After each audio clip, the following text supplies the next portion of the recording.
Welcome back class 9। तो आज जो मैंने प्रीवियस वीडियो अपलोड किया था उसको मैंने लास्ट में आपको एंड में ये चीज़ बोली थी कि मैं जो नेक्स्ट वीडियो अपलोड करूँगी उसमें I will be explaining you the difference between these two values. दोनों लिखी नीचे ही हैं जो कि आपका अच्छा दो चीज़ याद रखना, ये जो नंबर नीचे लिखा होता है इनको सबस्क्रिप्ट बोलते हैं। फिर मैं बोल रही हूँ again in the starting of the video I am telling you do not skip the video, पहले शुरू से लेकर लास्ट तक देखो। मैं हमेशा कुछ ना कुछ एक्स्ट्रा बताती हूँ अपनी वीडियोस में जो कहीं ना कहीं आपके लिए यूज़फुल रहेंगे, ठीक है। और जो वैल्यूज़ ऊपर लिखी होती है, जैसे जब हम एटॉमिक नंबर और मास नंबर लिखते हैं 8 और 16, ये जो होता है इसको सुपरस्क्रिप्ट बोलते हैं, सुपरस्क्रिप्ट। और जो ये वैल्यूज़ या नंबर्स नीचे लिखे रहते हैं इनको सबस्क्रिप्ट बोलते हैं साइंस की लैंग्वेज में, ठीक है। ठीक, तो जो ये नंबर्स नीचे लिखे हैं ये आपके क्या हो गए, ये सबस्क्रिप्ट हो गए। अब ये दोनों नंबर्स लिखे तो नीचे हैं लेकिन इन दोनों में वाइड डिफरेंस है। और कई बार आप देखते हो, आप पूछते हो कि यहाँ भी लिखा हुआ है तो इसका क्या मतलब है, व्हाट डज दिस मीन्स, ठीक है। ये जो यहाँ नंबर लिखा हुआ है, तो पहले एक एक करके इसको सोल्यूशन को सॉल्व करते हैं। See now the first example is जहाँ पे ऐसे लिखा हुआ है CaOH ब्रैकेट 2। जब ब्रैकेट लगा के उसके बाहर कोई नंबर लिखा हो तो इसका मतलब है कि जो नंबर लिखा है वो O के लिए भी है और H के लिए भी है। याद रखना कब कब किस कंडीशन में, जब ब्रैकेट लगा। जब ब्रैकेट लगा हो, दो एलिमेंट्स अंदर लिखे हों और उनके बाहर कोई भी नंबर लिखा हो, n can be, it can be 1 तो नहीं लिखते हैं, 2 3 4 5 एंड सो ऑन, ठीक है। तो जो भी वैल्यू लिखी होगी वो n A के लिए भी होगा और वो B के लिए भी होगा, दोनों के लिए होगा, ठीक है। तो ये n दोनों के लिए आप लगाएंगे। लेकिन अगर सपोज करो जैसे NH3 है, यहाँ पे कोई ब्रैकेट नहीं लगा है ना, नो ब्रैकेट इज है, तो इसका मतलब है कि ये जो 3 है ये सिर्फ H के लिए है, it is not for N। ये हमेशा समझने की कोशिश करना, और यहीं पे कंफ्यूजन होती है। ये N के लिए नहीं है, जो 3 लगा हुआ है it is not for N। हाँ, अगर ये ऐसे लिखा होता NH होल थ्राइस, तब मतलब होता कि 3 N के लिए भी है और जो H के लिए है उसके लिए भी 3 है। कंडीशन क्या है कि ब्रैकेट लगा होना चाहिए, ऐसे ब्रैकेट लगा होना चाहिए और कोई नंबर बाहर लिखा होना चाहिए। अगर ये कंडीशन है तो जो भी नंबर लिखा हुआ है वो दोनों जो अल्फ़ाबेट्स या दोनों जो एलिमेंट्स अंदर लिखे होंगे वो दोनों के लिए है। लेकिन अगर ब्रैकेट नहीं लगा है और सिर्फ एक ही एलिमेंट के नीचे n लगा हुआ है तो वो n सिर्फ B के लिए होगा, वो n A के लिए नहीं होगा, ठीक है। तो पहली चीज़ तो ये सॉल्व हो गई। दूसरा, कई बार आपने देखा है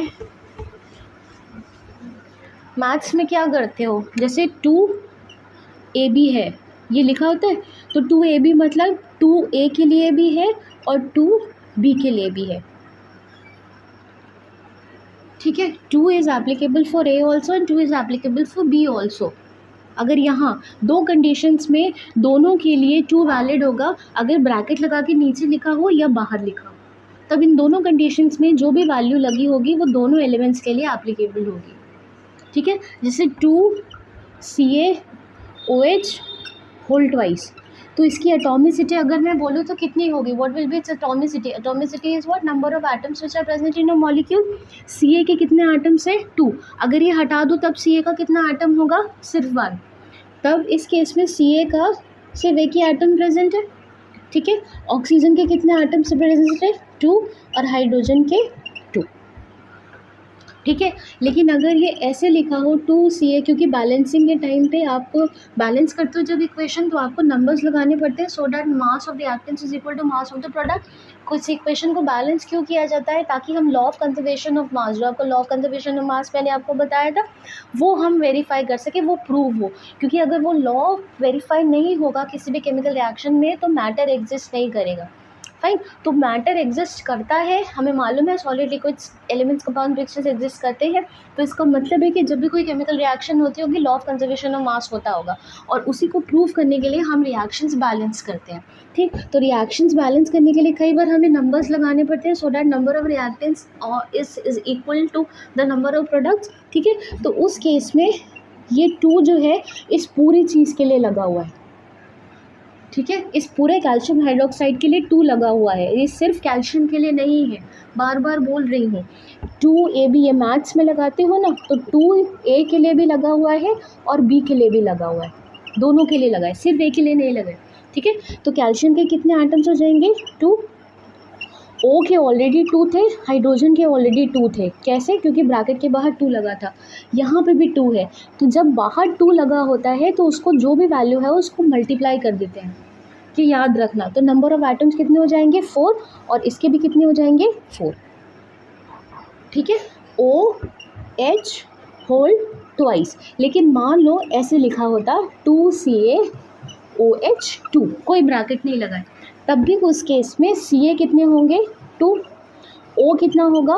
2, और H कितना हो जाएगा? 2 × 2 दैट इज़ 4। फ़र्क समझने की कोशिश करना प्लीज़, इस फ़र्क बहुत ज़रूरी है, नहीं तो हमेशा कन्फ्यूजन होता है। ठीक है, तो अगर ब्रैकेट लगा है और ब्रैकेट के बाहर कोई नंबर लगा है और यहाँ पे भी एक नंबर है, तो आप दोनों को मल्टीप्लाई करेंगे, और जो मल्टीप्लिकेशन होगा वो दोनों एलिमेंट्स के लिए होगा जो ब्रैकेट के अंदर है।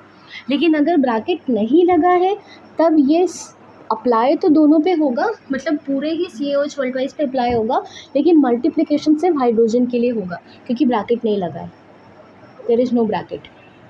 ठीक है, जैसे एक और एग्जांपल लेके देखते हैं, 2NH3। ठीक है, तो 2N के लिए भी है और 2H के लिए भी है, लेकिन H के साथ साथ और कौन सा नंबर लगा है? 3। तो हम क्या करेंगे? 2 × 3, यानी H के कितने एटम्स प्रेजेंट है? 6। ठीक है, number of atoms at present is 6।